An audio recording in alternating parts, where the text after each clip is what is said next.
Hello, everyone. Welcome to another episode of Tech Show with Daryoush.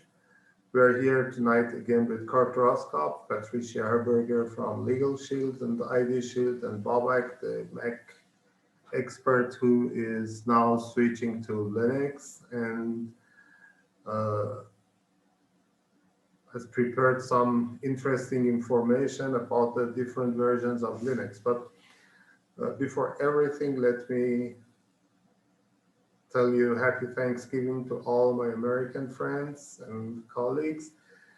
I hope you enjoy the day with the family and friends.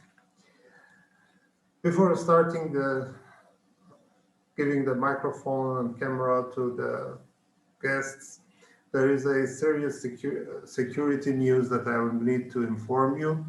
There has been a serious two-factor authentication flaw in the cPanel and WHM, and this is important for all those who are using a dedicated server and are using WHM and cPanel software for managing their dedicated servers.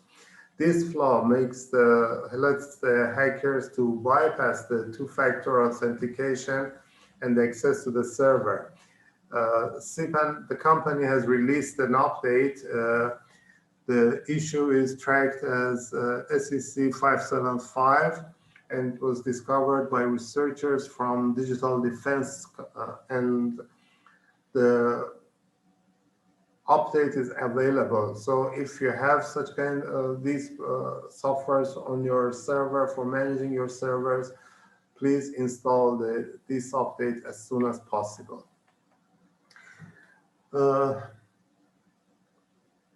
In the previous episode, we started an introduction about Linux as an alternative for Windows and Mac.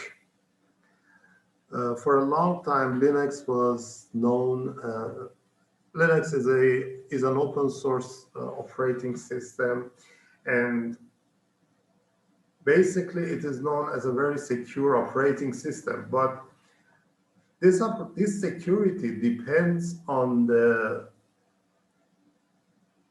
software that you install on it. The kernel and the operating system is secure, but if you install third-party softwares, the security is relative, and it depends on the release that you are using, the distribution that you are using, and the purpose. There is a difference between the softwares for the server version and desktop version.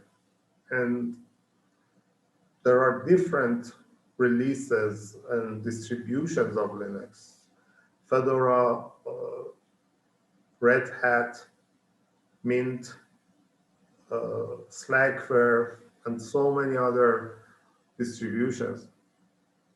Now, when someone wants to try Linux and search for it, you will get confused.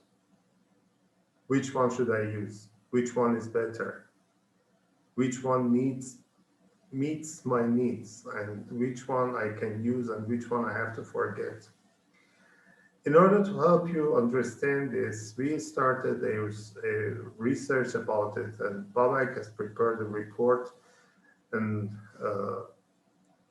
tested most of these distributions and versions, releases, and let's see what he has prepared for us tonight. Babak? Thank you. First of all, happy Thanksgiving to everybody. I hope you're having a good time. Yes, as Daryoush stated, switching to Linux was not honestly so easy. Again, I tested some other versions too during the week. Not only there are, as far as I know, more than 1,000 distributions of Linux, but also there are variety of applications written by individuals, I may say. So all of these third-party applications are on the internet and available for people. As far as I understood, the majority of these applications are usable. Some of them are great. We can use them. Some of them, sadly, there are, or better to say, they have issues which not being updated on the basis of time. So again, someone who comes to the Linux operating systems have this issue, unfortunately, too. So finding the sources is really difficult. On the other hand, as far as I understood again and faced the problem, it's not that Linux can be installed on any computer. Both of my computers have microphone issues. I cannot use my microphone of the computer. I have to use one of these headsets to be able to use it. The other one, which my PC actually have Ethernet problem.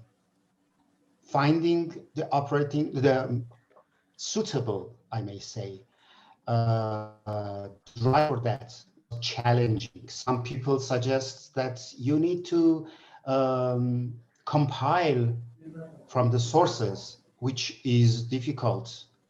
A person who comes to Linux is difficult to compile because I do not know any compiling or language system to do that. I just want to work. I understand that so many other people who wants to switch, they just wants to work. So beside the hardware situation, we have this software situation that we need to solve it. Fortunately, it's like a sea and ocean of the information over the internet. There are many resources that we can use over the internet to find a solution for that. We just need to type it. How can I update my Skype, for example, by command line? There are many suggestions for that. However, the Fedora operating system that I used was a vanilla system, which is like vanilla. It is great, amazing, but it is completely pure. It doesn't have that much applications that we use.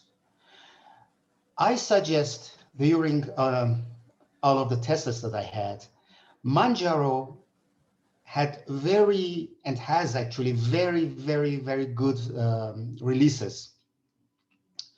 I'm currently using KDE Plasma, which is really good. It's really buttery, it's really clean, working great. And so far, fortunately, I didn't have any problem. Time to time, I get some information, some notifications that you need to update your kernel. I don't know what kernel is. I'm afraid to do that. So I try to stay away from those kind of stuff to prevent any damages. So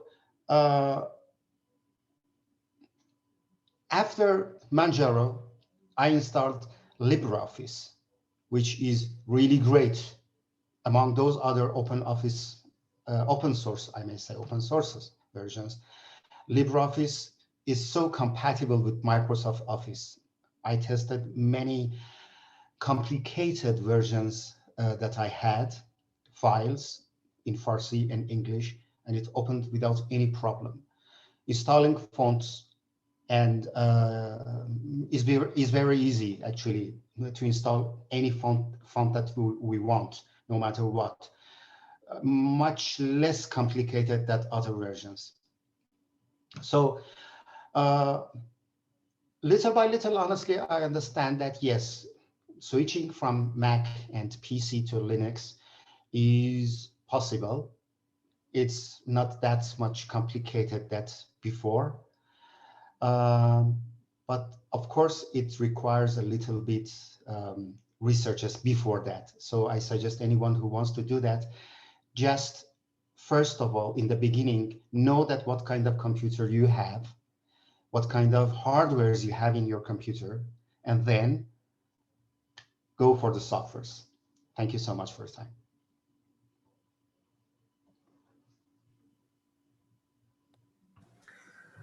Thank you, Babak. Pat, it seems that I think your last week's talk was not finished and you had so much more to talk about, especially there are so many important things that people must know and be aware of and consider because we are approaching to the new year and so many online shoppings and online scams and so many such kind of stuff. It's yours. Please go on. Thank you.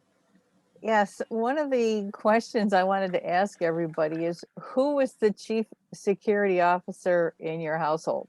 When you think about security, you wonder, who's really responsible? And there really should be a chief security officer, just like there is at every company.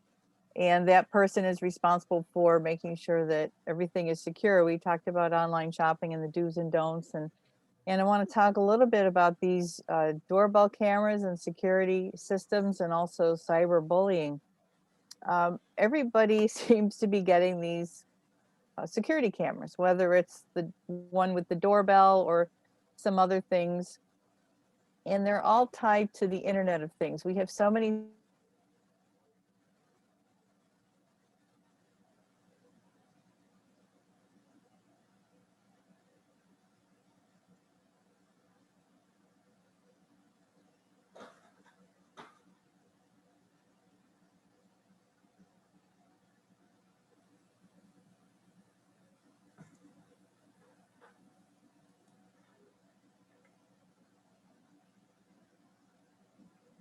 Pat?